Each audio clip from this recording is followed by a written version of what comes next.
Hey guys, Brian from Boas here.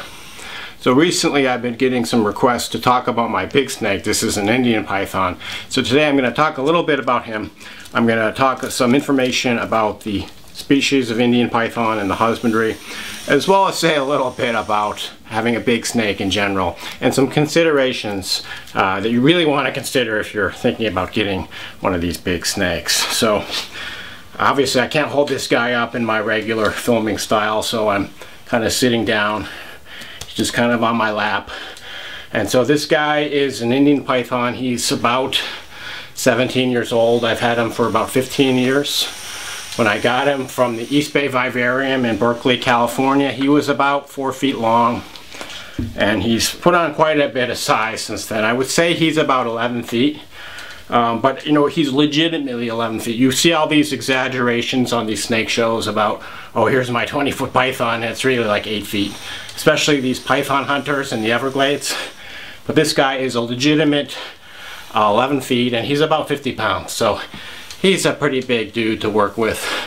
There's a lot bigger snakes than this. I mean, this guy is big. I wouldn't say he's a giant, but he's quite a handful, as you can see. So this guy is definitely my largest reptile. He's my only non-boa constrictor reptile.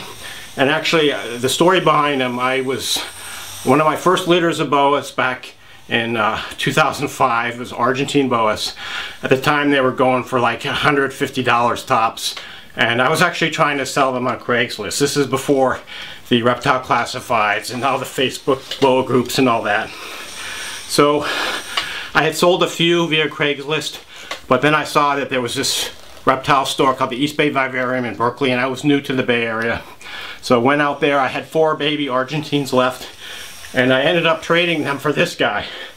Probably would have made more sense to me to hold on to the Argentines, but I didn't know I was going to get like seriously interested in boas a few years later. But so anyway, I got this guy.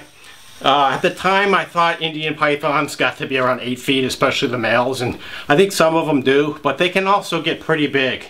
Not quite as big as the Burmese, but you can see this is a pretty big snake. The Burmese pythons and Indian pythons used to be the same species, Python malaris, with the Burmese was a subspecies, Python malaris bivitatis, but it was recently elevated to a full species, Python bivitatis, and this is called Python malaris.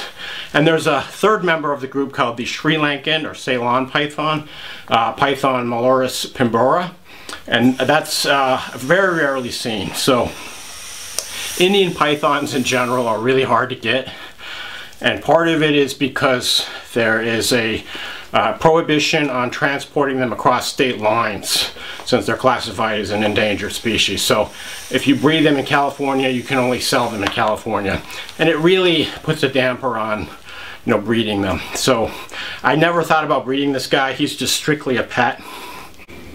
You can see he's getting a little hissy. He doesn't really get aggressive. I think he's just a little timid right now. Generally, he's a pretty docile and easy to manage snake, other than his size. And for a snake this size, it's really a good idea to have 2 people handling the snake. I have my wife upstairs if anything happens.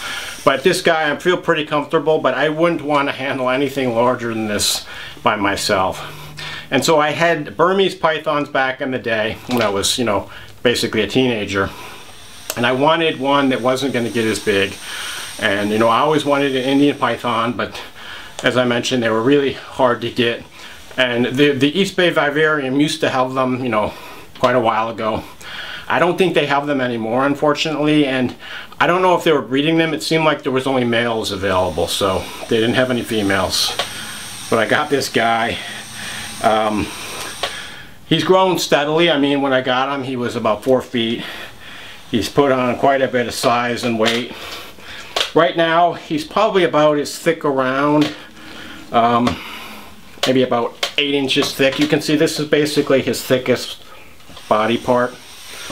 You can see the size of his head compared to my hand.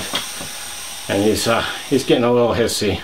So I'm keeping this guy in an 8-foot plastic cage. It's 8 feet long by 2.5 feet deep by 2 feet tall. And he needs pretty much all the space in there. I know some people are keeping like big snakes, like 16, 17 foot retics in cages that size. In my opinion, they should be in, you know, a larger cage than that. That's always the subject of a lot of debate. But these snakes are, they're big animals. They need a lot of space. They need a lot of respect. They need somebody that really knows how to handle them. And one thing that kind of gets me is I see a lot of people selling retics as breeder snakes to investment snakes, people that want to get in on the breeding and, you know, make money. And I think that's just really not a good idea, because very few people really have the resources to handle these animals. You can see I'm getting out of breath just, you know, sitting here holding him. He's just pure muscle, this guy. Anyway, he's in that 8-foot cage. I use cocoa husk as my bedding, my substrate. I use a radiant heat panel to heat it. I've got several hiding places. I've got a big water dish. It's pretty similar setup to most of my boas, and I would say the care is really simple for these guys. You can keep them pretty much like boas. They're really not demanding. They're not hard to feed. I mean, these guys love to eat. And this guy, I feed large chickens, I feed rabbits, or I feed several large rats, jumbo rats, at a meal. And I give them a meal about every 3 to 4 weeks or so. Most of these large pythons, at least the ones that have been bred in captivity for a while, they're not really all that aggressive.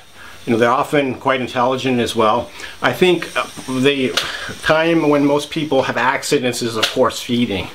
So you got to be really careful feeding. I always use feeding tongs or a tool. I've seen people, especially on YouTube, that grab a rabbit with their bare hands and just dangle it right in front of a huge retic. Really, really dumb idea. So please don't do that, okay? And one of the points of this video is large snakes bigger than 8 feet are really not for most people.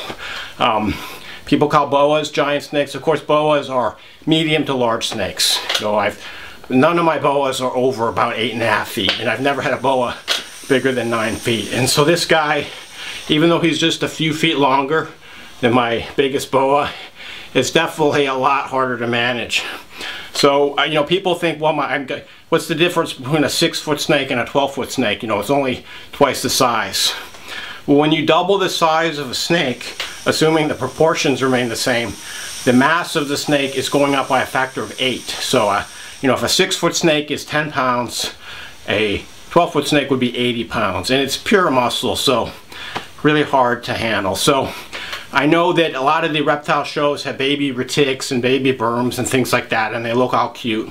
But you really want to think twice before buying one of these animals, because, you know, as an adult, they are quite a commitment. And, you know, I have this one animal. I would say this guy probably takes the space and time and resources of probably about 5 or 6 of my adult boas. He's definitely a commitment. So breeding these would have to be quite the commitment in terms of the space and resources. So really, really think twice if you're thinking about picking up a big snake like this. And so, just wanted to say a little bit more about these guys. They're really hard to get. There's some Facebook groups where, you know, they have them in some states, but again, the problem is you can't transport them across state lines. So I never had the ambition to breed these. You know, I don't even know where I could get a female. But, you know, that's one of the things that I would think twice about, because you can't sell them across state lines, unfortunately, and the commitment of having a big snake. So it's really unclear what the future of this species is in, you know, captive husbandry. The other thing I mentioned, that there's the Burmese python, the Indian python, and the Sri Lankan python, all pretty closely related. And the Burmese is the biggest, of course. These guys get up to around 20 feet, although probably about 15, 16 feet is a, you know, more accurate estimate of a large adult. Indian pythons get anywhere from about 8 to about 14 feet as adults. So they're smaller than the Burmese, but they can still get pretty big. The other things are the color of the Indian python. It's a lighter color. The head markings are different. Particularly the spear on top of the head is much less distinct and more faded than the Burmese python. Then the other species, the Sri Lankan python, is smaller even than the Indian python. It's more colorful. It's said to be more irascible and more aggressive. And the other thing to look for is the shape of the blotches is kind of irregular, kind of geometric. But these Sri Lankan pythons are really hard to get. I know there's a few breeders that have them, like Tom Crutchfield, but because of the issues of shipping across state lines, it makes it unfortunately unavailable for most people. So I'm about to put this guy back, but I just wanted to show you just the length of his tail. So this right here is his tail. So it's, you know, probably about 1.5 feet long, just the tail. And he's got these massive spurs. You can probably see them. They're about 1/2 inch long. You know, really impressive spurs and tail on this Indian python. But again, cool species if you have the resources and commitment, okay, but not for the light of heart, and most people shouldn't be keeping a snake this big. So I wanted to end the video just a plug for this book on pythons, boas, other giant snakes. This is a really great book. It's called Giant Snakes, A Natural History by John Murphy and Tom Crutchfield. Relatively new. Great book for information about all aspects of the biology and husbandry of the giant snakes. And there's actually a link in the description below this video. So if you want to check this book out and maybe pick up a copy, it's got a lot of really great information. One of my highly recommended books. And wanted to show you this picture. They show the close-ups of the heads of the Burmese, Indian, and Sri Lankan or Ceylon python. And they show you the differences in the pattern, the scalation, and other morphologies, the color, so that you can identify. And this is an example of some of the great information in this book, so highly recommended. The Giant Snakes, A Natural History, John Murphy and Tom Crutchfield. So that was a look at my big snake. I'm not going to call him a giant because there's quite a few snakes out there that are quite a bit bigger, but it should give you an idea about, you know, what it's like to have an animal like this and the commitment in case you're thinking of it. So they can make great, amazing captives and pets, but obviously a big commitment, not for everyone. Hope this was helpful. As always, if you have any questions or comments, feel free to shoot me a line. Thanks for watching and enjoy your python.